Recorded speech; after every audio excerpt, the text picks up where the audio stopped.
आदर, अभिनंदन, आभार। मैं अनुज सारस्वत आपको सुनाने जा रहा हूँ गोविंद गुप्ता जी की एक बेहतरीन दिल को छूती हुई रचना जिसका शीर्षक है पिता का दिल। राघव एक सीधा साधा नवयुवक था, पिता की एकमात्र संतान। अच्छी पढ़ाई व पालन पोषण के कारण समाज में अच्छी प्रतिष्ठा थी, लोग बहुत सम्मान करते थे।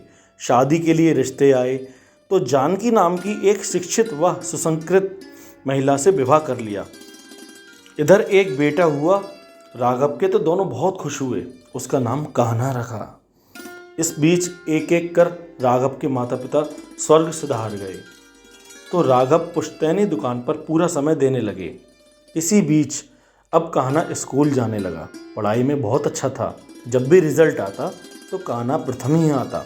राघव खुश होकर स्कूल में मिठाई भेजता था और टीचर को गिफ्ट भी। उसे कान्हा में एक अच्छे योग्य बेटे का अक्स देखने लगा। वह बड़े बड़े सपने देखने लगा। इंटर की पढ़ाई के बाद कान्हा को विश्वविद्यालय की पढ़ाई हेतु भेज दिया गया। राघव और जानकी बहुत खुश थे कि उनका बेटा अधिकारी बनकर वापस आएगा और खुशी में उनकी आंखें नम हो रही थीं। कान्हा चला गया तो थोड़ी देर तक लगा कि घर खाली हो गया।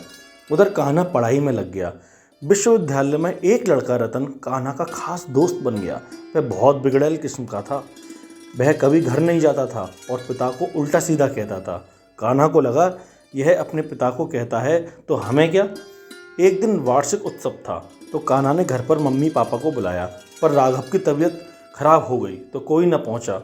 उधर कान्हा भी नहीं आ पाया देखने, पर कान्हा के मन में अपने दोस्त की बात घर कर गई कि पिता सिर्फ पढ़ने छोड़ देते हैं स्कूल में और मिलने भी नहीं आते। शाम को दोनों कैंटीन पहुंचे और दोस्त के उकसावे पर एक पैग लगा लिया। फिर क्या था, नशे की लत लग गई। घर से संपर्क टूट गया। फ़ोन करने पर बात नहीं करता था। मम्मी को कहता पढ़ाई डिस्टर्ब होती है। एक दिन राघव विश्वविद्यालय पहुंचा और कान्हा से मिला तो कान्हा ने कहा आप सिर्फ पैसे बना लो, हमसे क्या लेना, हम तो अब बाहर ही हो गए हैं। राघव को जैसे सदमा सा लगा और चक्कर आ गया। स्कूल से बाहर आकर एक पेड़ के नीचे बैठकर बहुत रोया। फिर ट्रेन पकड़कर घर आ गया। जानकी ने पूछा तो हंसकर कहा कान्हा जल्दी पढ़ाई पूरी करके घर आ जाएगा। एक अधिकारी बनकर उसी के लिए तो मेहनत कर रहा है। कुछ और ज़्यादा मेहनत करेंगे क्योंकि फ़ीस फिर से जमा करनी होगी। कान्हा के बदले व्यवहार से बहुत दुखी था राघव, इसी कारण बीमार रहने लगा।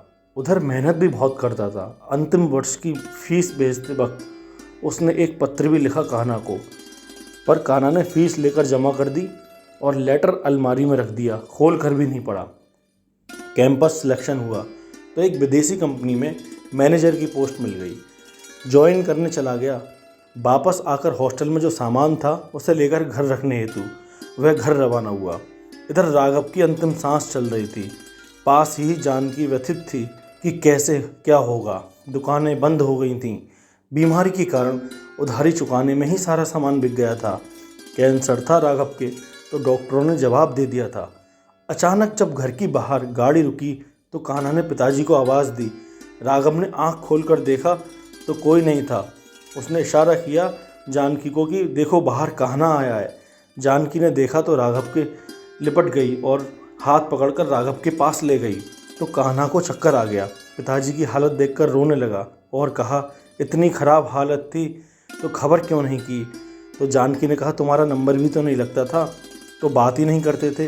पिताजी मिलने गए तो तुमने हालचाल भी नहीं लिया। एक लेटर भेजा फीस के साथ, शायद तुमने वह भी नहीं पढ़ा। कान्हा दौड़ते हुए गया, सामान में वह लेटर तलाशने लगा। एक लिफाफा हाथ लगा, खोला तो वही लेटर मिला।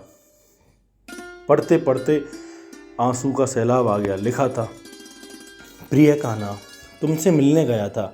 सोचा एक पिता अपना हर दर्द बेटे के साथ साझा करे जो जानकी के साथ नहीं कर सकता। मुझे कैंसर है, मेरी ज़िंदगी थोड़ी सी है। जो पैसे हैं वह दवा के रूप में खर्च हो रहे हैं। दुकान बेच दी है। जो पैसे हैं उनमें से तुम्हारी फ़ीस भेज रहा हूँ। यदि समय हो तो देख जाना, शायद अब न मिल सकूं। माँ का ख्याल रखना, तुम्हारा पिता राघव। कान्हा जैसे ही राघव के पास फिर पहुँचा तो राघव के प्राण पखेरु उड़ चुके थे। कान्हा सर पकड़कर वहीं बैठ गया कि काश एक पिता को समझ पाता। अंतिम संस्कार और सारे कार्यक्रम के बाद माँ को लेकर चला गया।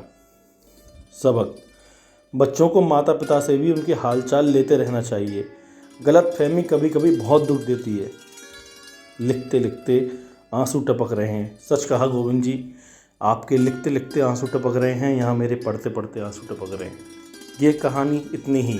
अभी आप सुन रहे थे लेखक गोविंद जी की एक रचना, पिता का दिल। बहुत बहुत धन्यवाद।